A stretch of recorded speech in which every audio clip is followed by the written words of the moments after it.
stop to fill up. So as I said, I'm going to be doing a driving video of the 2020 Kia Optima. It's the rental that I talked about, that I explained in part 1. I renting it from Houstan, Texas. I'm going to be driving it all the way to Atlanta, Georgia. It's got Florida tags on it. So it's got backup sensors. It's got a single outlet exhaust, as I explained on my other video. So we're going to go inside, take it on a drive, and I'm going to explain to you how the handling characteristics, the ride quality, smoothness, quietness is everything in the car. I'm going to explain that to you. So as you look at the car detailing outside, you got some turn signal markers on the side mirrors.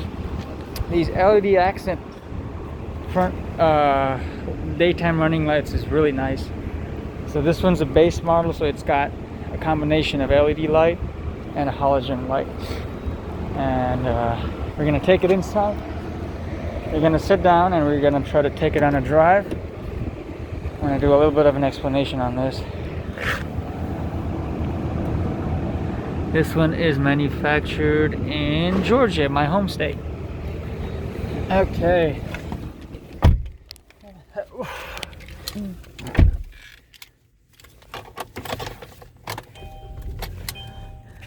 Car starts up, does a pretty cool system check. So far I've driven 42 miles.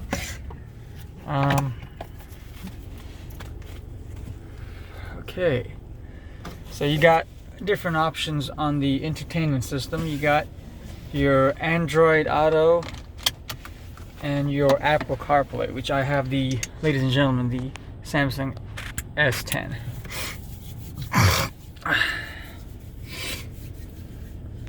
So this is one of the, just a quick explanation of what we got here. Is this gas station has about 50 gas pumps. As you can see, I'm surrounded by gas pumps. This is something site unique to the Texas, exclusive to the Texas. So as we get out on the drive, you know, you got some different type of drive mode settings. So right now I have it set on comfort. So I'm going to try to explain to you how the ride quality and all that is, because that's the primary purpose of this vehicle. It's not to, you know, drive like a maniac and try to race around or anything. It's a family sedan. It's meant to cruise effortlessly on road trips. As you can see, I'm trying to get on the highway.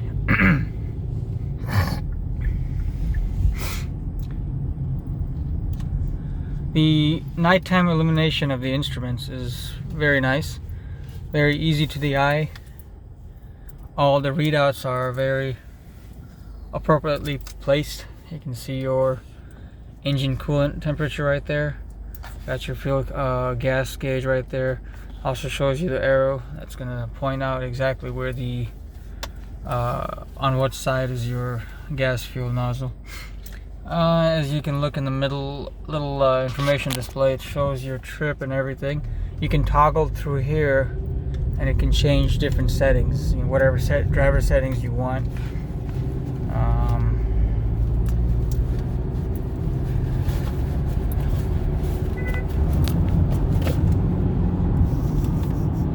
I'm going to be taking I-10 East. A little bit of a construction zone.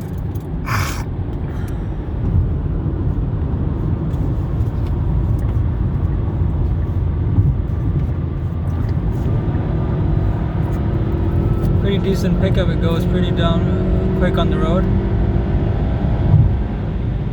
So this is the basic 2.4 gas direct injected 4-cylinder engine. This one puts out about 176 horsepower.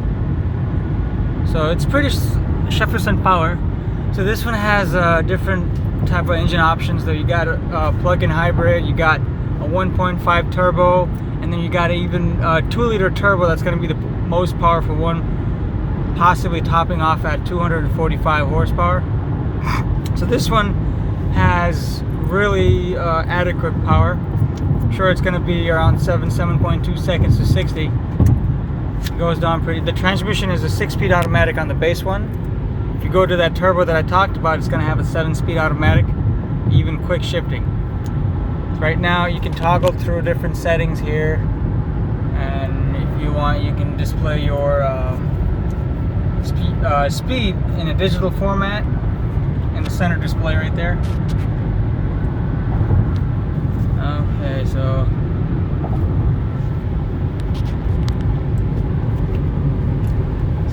and then you got your cruise control settings are quite easy too, just simple. Cruise it at 80. So basically it has different type of driver safety settings. You can have your adaptive cruise control. You got your lane assist,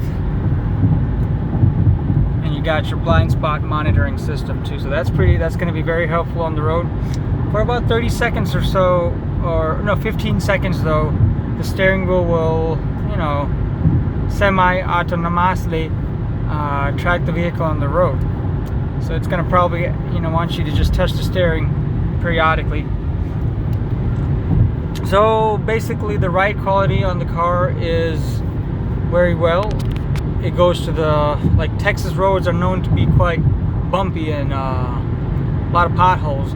The car goes effortlessly, you cannot tell. Very smooth, very compliant ride setup on this vehicle. Handling is decent too, but I would say it's a couple of nicks off of the Honda Accord, or it probably matches the Camry as far as the handling though. But the ride quality is a little better in this versus the Camry. I do own a 2018 Camry, so I can compare the two quite well. On my way here, my sister drives the 2015 Honda Accord, so we drove that one here, and that's more sport tuned. The handling on that one is razor sharp, but the ride quality kind of gets it's kind of on the firm side, but it's not unsettling on the Honda Accord. So this one is geared entirely towards comfort, so we can sit in the car cruising effortlessly. You can see we're passing some factories and everything like that. Power delivery is really good on the car. I'm actually fairly impressed with the Kia brand, and I would highly recommend this car to the next consumer. This is compares to the Honda Accord and the Toyota Camry for sure. They're not worlds apart. Fuel economy on this one is rated around like 36, 37 on the highway, if I'm not mistaken. I have been averaging, since I made a couple of stops, let's see real quick. Right now so right now I did 48 miles on the car. I'm averaging about 30 miles to a little over 30 miles to the gallon. The Honda Accord was averaging 32 miles to the gallon, but I have only driven 48 miles, and I made 2 stops already at the gas station. So that's gonna, let me be on the road for 1 hour, 2 hours, and we're gonna see where the highway economy tops off at. The Camry, however, my Camry averages like 35, 36 on the highway. If I'm cruising, that's cruising at 85 miles an hour, but if I cruise it at 75, that Camry is going to give me the EPA rated 38, 39 miles to the gallon on the highway, which is fairly impressive. This one's not too off either. Now I'm going to be on the road for a little bit, and then I'll be able to get a real world figure on that. Steering wheel design is good. The steering feel is very good. It's an electronically powered steering. Feels really good on the highway. I don't have to fight with it to stay on the road. It's very, very well controlled. And then you got your sport mode. If you push the sport mode right here, as you can see on your thing, I'm going to push the button that's on the gear selector, I'm gonna move it to the sport mod, and what that did is that tightened up the steering wheel just by a little bit, and the throttle response is going to be a little bit more tighter and quicker. But I can feel that the steering got a little bit more heft added on there. The ride is still pretty same, just it's probably going to handle a little better. But what this is going to do is it's going to keep the transmission hanging on the revs, so that's going to consume more gas, but it's going to be more performance oriented. We're just going to stick to the comfort mode because I'm just going to be cruising on the road. So as far as the vehicle, like I said, I do fully recommend the vehicle. I like it. The seats are very comfortable. I have decent leg room, headroom, and everything. You know, my visibility, my outward visibility is on point. The mirrors on the side is perfect for the car. I can see everything. I don't have any blind spots. And if you look in the back, I do wish the rear glass was a little bit bigger, but I guess with the sporty design on these cars, that's probably the norm right now. The sleek design makes, might have to compromise a little bit of visibility in the back, but it's not bad at all. I'm really quite impressed with the car. And depending on the road, though, the noise levels are fairly consistent with the other vehicles in the class. The Honda Accord is also like the base model LX and the EX, and all those are very nicely quiet.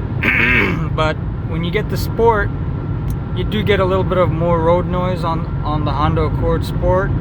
This one here is there's not a lot of road noise. It's just the normal, pretty good, a decent amount in the class, though, for sure. It's an average amount in the class. Overall, I like it. So I got another 12 hours to go, or 11 hours to go on the trip. After 6 hours of driving, I'm gonna give you guys another update on the vehicle, see how everything is and what kind of fuel economy am I getting after driving and everything. So you guys,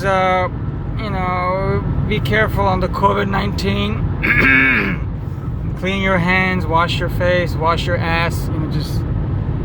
Everybody just stay home if you can. You don't be unnecessarily on the road driving around. Not a good thing. As you can see, I'm also driving on the road trip, but it's crucial for me to do the road trip. So you guys, talk to you guys later. Please like, subscribe, comment on my channel. I will provide more excellent content on different vehicles that I look at in my amateur review on the vehicles, to give you guys a full input on the vehicles as far as the ride quality and everything. You guys have a nice one. Take care. Bum bum. Take care, guys.